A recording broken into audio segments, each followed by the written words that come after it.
बद्दलचे भाष्य कर।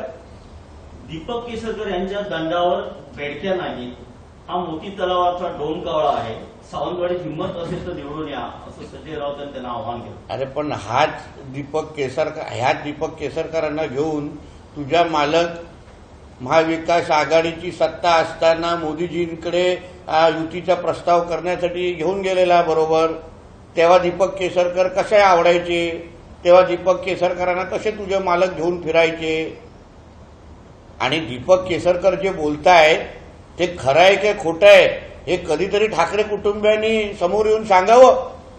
कारण का जे उद्धव ठाकरे दिशा सालियांच्या प्रकरणामध्ये माझा मुलगा चुकलाय आणि त्याला वाचवा ह्यासाठी अगर राणे साहेबांना फोन करू शकतात, एकदा नाही दोनदा, तर ते मोदीजींना पण भेटू शकतात। म्हणून दीपक केसरकरजी जे बोललेत, दीपक केसरकरजी जी बोललेत त्याची खरं आहे का खोटं आहे हे ठाकरे कुटुंबियांनी सांगावं ना। हे ठाकरे कुटुंबियांनी सांगावं की खरंच मुलाला वाचवण्यासाठी मोदीजीकडे घेऊन गेले होते की नाही। कारण का तुम्ही नारायण राणे साहेबांना अगर उद्धव ठाकरे दिशा सालियांच्या केसमध्ये आदित्यला वाचवा ह्यासाठी फोन करू शकतात, तर मोदीजींमध्ये कडे गेलेच असतील। म्हणून ह्याबद्दलचं स्पष्टीकरण आणि गेल्या 2 आठवड्याचा रश्मी ठाकरे, आदित्य ठाकरे ह्यांचा सीडीआर रिपोर्ट आणि सगळे लोकेशन, मोबाईल टॉवर लोकेशन जाहीर करावे। दूध का दूध पाणी का पाणी होऊन जाईल। हिम्मत आहे ना सांगायची की बाबा गेले नाही, मग प्रकाश आंबेडकरजींना का लिहून दिलं नाही की बाबा आम्ही कधीही बीजेपी बरोबर जाणार नाही। आदित्य ठाकरे बद्दल जी दिशा सालियांच्या केसमध्ये खळबळजनक खुलासे होत आहेत, सत्य बाहेर येत आहे, त्याच्यामुळे ठाकरे कुटुंबाची पायाची खाली वाळू सरकलेली आहे। दिशा सालियांचे आई वडील पासून अन्य जे काही विटनेस होते त्यांनी जे काही स्टेटमेंट एसआयटीच्या समोर दिलेले आहेत त्याच्यामुळे ठाकरे कुटुंबाला कळून चुकलेलं आहे की आदित्य ठाकरे अडचणीत येणार आहे। म्हणून अगर दीपक केसरकरजी खोटं बोलत असतील तर मग रश्मी ठाकरे आणि आदित्य ठाकरेचे सीडीआर रिपोर्ट आणि मोबाईल टॉवर लोकेशन जाहीर करा ना। दूध का दूध पाणी का पाणी होऊन जाईल।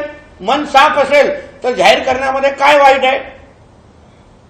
प्रकाश आंबेडकर आपल्या सोबत असल्याचं सांगत संजय राऊत असं म्हणतात की आमचा मायावतीवर विश्वास नाही, त्या भाजपला अप्रत्यक्षरित्या मदत करत आहेत। प्रकाश आंबेडकरांचं तसं नाही, ते महाराष्ट्रातल्या मातीतले डॉक्टर बाबासाहेब आंबेडकरांचे वारसदार आहेत आणि मोदींची हुकुमशाही काढण्यासाठी आमच्या सोबत उभे आहेत। किती उभे आहेत हे आता येणाऱ्या काही दिवसामध्ये कळतील।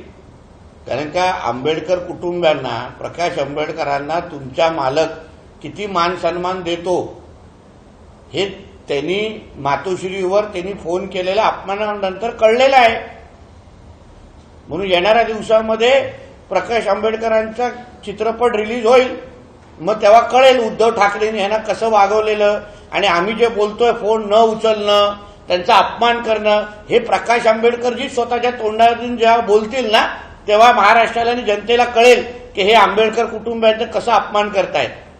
तर रात्री अमित शहा आणि मुख्यमंत्र्यांची एक बैठक झाल्याचं समजतंय। या बैठकीमध्ये मुख्यमंत्र्यांनी 13 जागा मागितल्या, मात्र अमित शहानी त्यांचा समजावण्याचा प्रयत्न केला।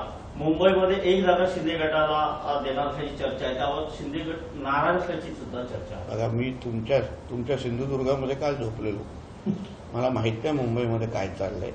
आणि मुंबईमध्ये असलो तरी पण आमच्या वरिष्ठ पातळीवर होणाऱ्या ह्या चर्चा, ह्या वरिष्ठ पातळीवरच चर्चा होतात, ते कार्यकर्त्यांपर्यंत ती माहिती देत नाही।